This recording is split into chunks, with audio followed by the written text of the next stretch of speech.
नमस्कार दोस्तों, आप सभी का एक बार फिर से सुजीत क्लासेस में स्वागत है। तो चलिए, आज हम सभी लोग फिर से जुड़ चुके हैं अगले क्लास में। तो आज जो है हम लोग क्या पढ़ने वाले हैं। हम लोग जो है इससे पीछे वाले क्लास में देखिए कहाँ तक पढ़ चुके थे।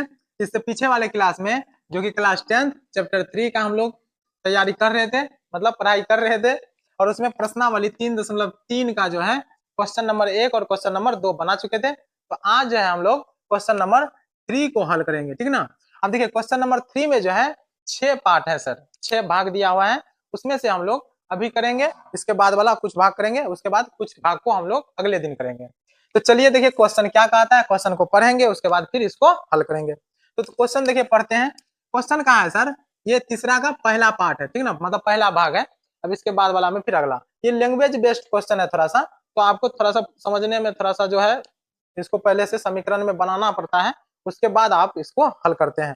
इसलिए क्या होता है, थोड़ा सा समझने उमझने में थोड़ा सा प्रॉब्लम होने लगता है। तो एकदम ध्यान से पढ़ेंगे, उसके बाद इसको सॉल्व करेंगे। तो देखिए क्वेश्चन क्या कहता है, दो संख्याओं का अंतर कितना है सर, 26 है।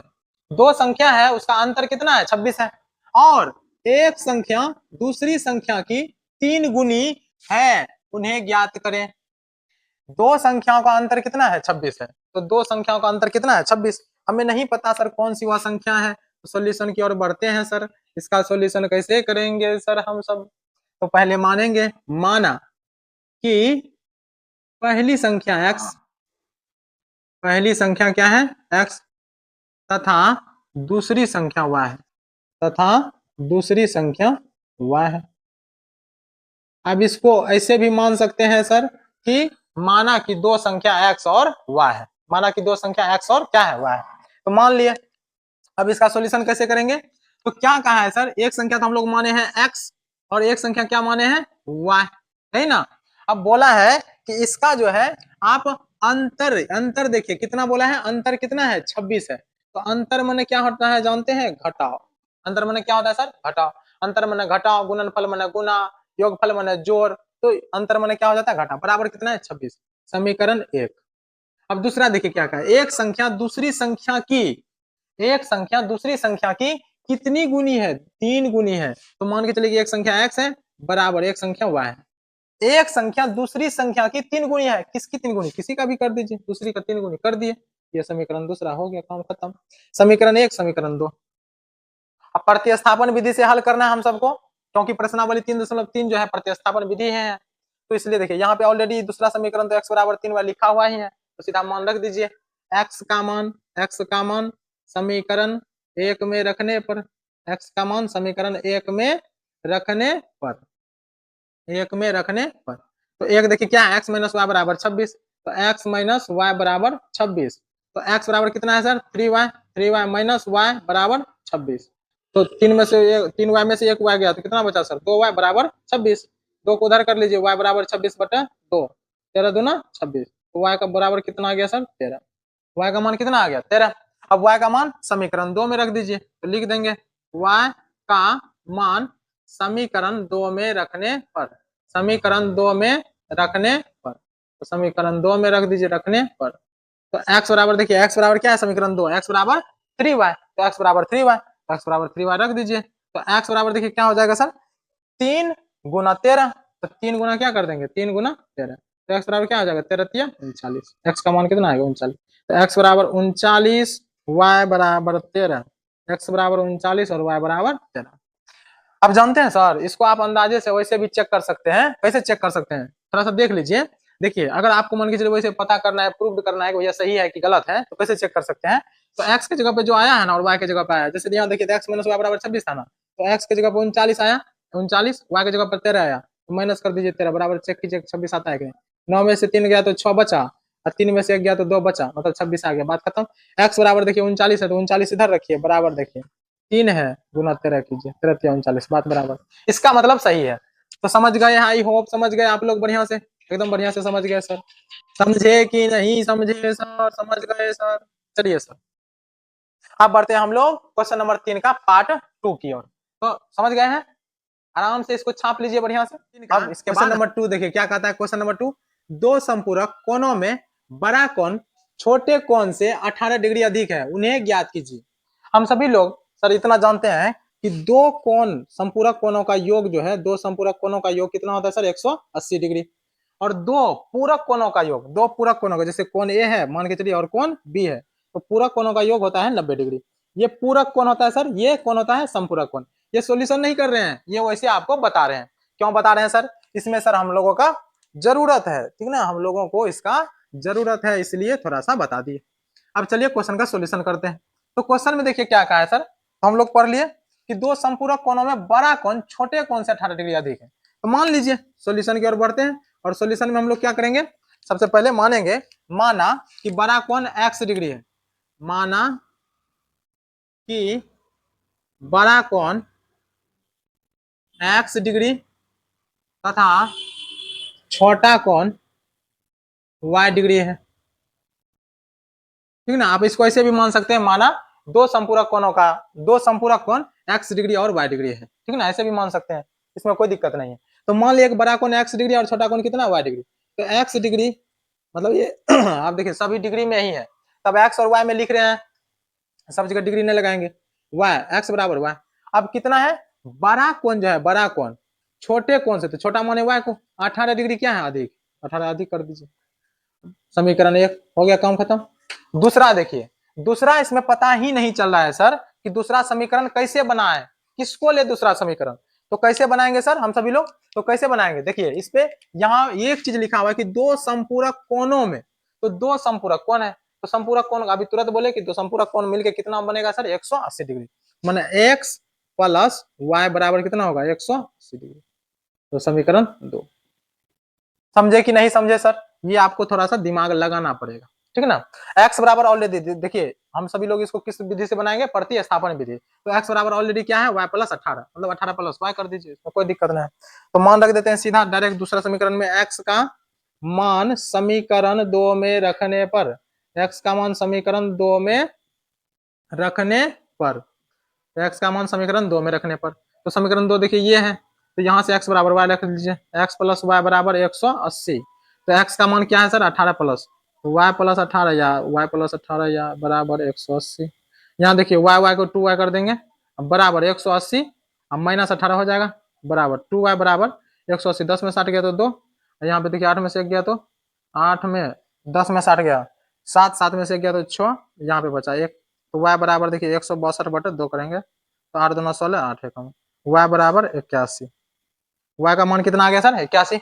अब y का मान समीकरण, y का मान समीकरण 1 में रखने पर, y का मान समीकरण 1 में रखने पर, समीकरण किस में रख देंगे सर 1 में, क्यों, क्योंकि देखिए यहाँ पे हम लोग जो है दूसरे समीकरण को, दूसरे समीकरण में x का मान रखे, यहाँ से उठा करके दूसरे में रख दिए हैं, तो अब जो y का मान निकला है उसको हम लोग 1 में रख देंगे, तो x बराबर y प्लस 18, तो x बराबर y प्लस 18, तो x बराबर देखिए y का मान क्या है सर, y का मान 81, तो 81 प्लस 18, 18, तो x बराबर क्या हो जाएगा 8 1 9 और 8 1 9, 99, तो x बराबर 99, मतलब x बराबर 99 डिग्री और y बराबर 81 डिग्री। लॉजिकल भी प्रूव्ड है सर, क्यों कि ये बड़ा कोण माने थे x, तो x का मान बड़ा आया, और y छोटा कोण माने थे तो y का मान कितना आया 81 डिग्री, एक छोटा एक बड़ा। समझ गए, आई होप आप लोग समझ गए हैं, पूरा सॉल्यूशन हो चुका है। बढ़ते हैं अगले क्वेश्चन की ओर। क्वेश्चन नंबर 3 का हम लोग अब पार्ट 3 करने वाले हैं, ठीक ना, आप लोग ध्यान से देखिएगा। पार्ट 3 भी थोड़ा सा इजी क्वेश्चन ही है, ज्यादा हार्ड नहीं है। अभी तक जो हम लोग बनाए हैं क्वेश्चन 3 में, 3 का जो पार्ट बना रहे हैं भाग अलग अलग, ये सब अभी ज्यादा कुछ हार्ड नहीं है, ठीक ना, अभी फिलहाल के लिए। अरे भैया जो नहीं समझता है मैथ उसके लिए तो फिर सब भैया हार्ड है, जी सर जरूर हार्ड है। अगर आप मैथ नहीं समझते हैं सर तो फिर आपके लिए तो सब कुछ ही हार्ड है, फिर तो आपको बहुत सुधार करना पड़ेगा। अगर आप पढ़ाई नहीं कीजिएगा तो फिर जीवन बर्बाद हो जाएगा, क्या कीजिएगा सर। चलिए अब क्वेश्चन नंबर 3 का हम लोग क्वेश्चन 3 लेते हैं, ठीक। आप लोग अपने पास बुक रखिए और क्वेश्चन को पढ़िए और ध्यान से समझने का प्रयास कीजिए। एक क्रिकेट टीम के कोच ने 7 बल्ले तथा 6 गेंदे 3800 रुपये में खरीदी, ठीक ना। बाद में उसने 3 बल्ले तथा 5 गेंदे 1750 रुपये में खरीदी। प्रत्येक प्रत्येक बल्ले और प्रत्येक गेंद का मूल्य ज्ञात कीजिए। अब क्या कंडीशन है सर क्वेश्चन नंबर 3 का, और तीसरा पार्ट है ये। क्या कंडीशन कहा है सर कि अगर 7 बल्ले और 6 गेंद जो है मिलाकर कितना रुपया में खरीदता है? 3800 रुपया में। ये कंडीशन है, ठीक ना। ये जो बुक में दिया गया है क्वेश्चन वो दिया हुआ है, मतलब ये कि 7 बल्ले और 6 गेंद मिलाकर कितना रुपया में खरीदता है? 3800 रुपया में। अब अगला देखिए कंडीशन क्या है सर, कि और यदि उसने 3 बल्ले तथा 5 गेंद जो है कितना में खरीदता है भैया? 1750 रुपया में। ये कंडीशन बुक में ऑलरेडी दिया हुआ है। अब बोला है कि प्रत्येक बल्ले और प्रत्येक गेंद का मूल्य ज्ञात कीजिए। इसका मतलब हुआ सर कि एक बल्ला और एक गेंद का मूल्य ज्ञात कीजिए। बहुत आसान है, एक बल्ला और एक गेंद का मूल्य मान लेंगे सर। तो मानेंगे, सॉल्यूशन की ओर बढ़ते हैं। सॉल्यूशन कैसे करेंगे सर, कि माना कि एक बल्ले का मूल्य x रुपया तथा एक गेंद का मूल्य y रुपया है, मान लिए। अब देखिए, अगर एक गेंद का मूल्य x रुपया है भैया, तो यहाँ तो 7 बल्ला है। एक बल्ले का मूल्य अगर x रुपया है, यहाँ तो 7 बल्ला है, तो 7 गुना x, अब प्लस 6 गेंद, यहाँ एक गेंद का मूल्य y रुपया है, तो 6 गेंद, तो 6 गुना y बराबर कितना? 3800 रुपया। समीकरण 1। और दूसरा देखिए, 3 बल्ला, मतलब एक बल्ला का मूल्य अगर x रुपया है भैया, तो 3 बल्ला मतलब 3 गुना x, 3x प्लस, और 5 गेंद है तो 5 गुना y, 5y बराबर कितना भैया? 1750। समीकरण 2।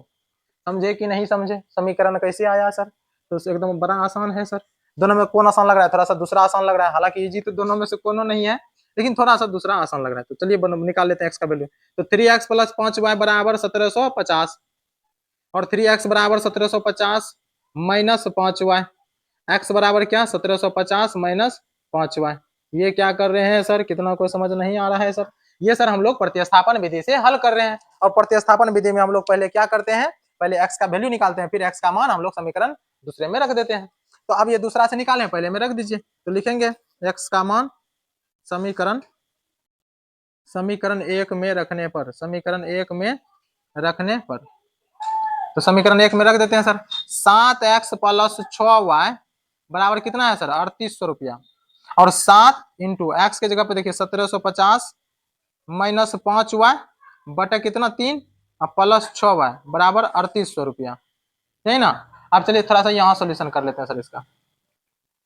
इसको मल्टीप्लाई कीजिए, 7 से अगर मल्टीप्लाई करेंगे 0, 7 गुना 0 0, ठीक ना। 7 5 35 का 5 हासिल 3, 7 7 49, 49 3, 52 का 2 हासिल 5, 7 5 12, 12250, और माइनस 7 5 35, माइनस 35 हुआ है, बटा कितना है सर? 3। यहाँ देखिए प्लस 6y बराबर, प्लस 6y बराबर 3800, तो बराबर 3800। यहाँ देखिए इसमें भी आप भिन्न का जोड़ घटा कर लीजिए। 3 1 का लघुत्तम सर 3, इधर तो यही सेम हो जाएगा 12250, ठीक ना। इधर माइनस 35y प्लस 6 का 18y बराबर क्या हो जाएगा सर? 3800। इसको इधर मल्टीप्लाई कर दीजिए। अब यहाँ इसके नीचे में कुछ नहीं है तो 1 लिख दीजिए, क्रॉस मल्टीप्लीकेशन। 12250 माइनस, यहाँ देखिए माइनस 35 प्लस 18, तो माइनस 17y, क्यों? 18 2 20 घटाएंगे ना, एक माइनस में है एक प्लस में है तो घटाएंगे, तो 35 18 2 20 और 10 5 15, मतलब 10 20 10 30 15 और 15 2 17 हो गया। बराबर देखिए 3 से मल्टीप्लाई करेंगे तो 0 0, 8 या 24 का 4, हासिल कितना बचा सर? 2, और 3 या 9 2 11, ठीक है। यहाँ देखिए माइनस 17y बराबर 11 400, माइनस करेंगे 12 250, इसमें से इसको घटा दीजिए। तो देखिए आप 12 250 माइनस 11 400, तो 0 5, 12 में से 4 गया तो 8, यहाँ क्या बचा सर? कुछ भी नहीं, 12 में से यहाँ से तो ले लिया 850, सिर्फ क्या बचा? माइनस 17y बराबर माइनस 850। क्यों? ये छोटा अंक है, ये बड़ा अंक है, तो बड़ा अंक में माइनस लगा हुआ इसलिए हम लोग माइनस लगा दिए। तो माइनस माइनस तो प्लस, तो y बराबर 850 बटा 17, 17 5 85, 5 पर 0, y का मान आया 50। अब y का मान समीकरण, y का मान समीकरण किस में? अब y का मान हम लोग समीकरण 2 में रख देते हैं। अब y का मान समीकरण 2 में रख दीजिए, ठीक ना। चलिए इधर कर दें सर, इधर थोड़ा सा इधर कर देते हैं, थोड़ा सा कंफ्यूज मत होइएगा सर, ठीक ना।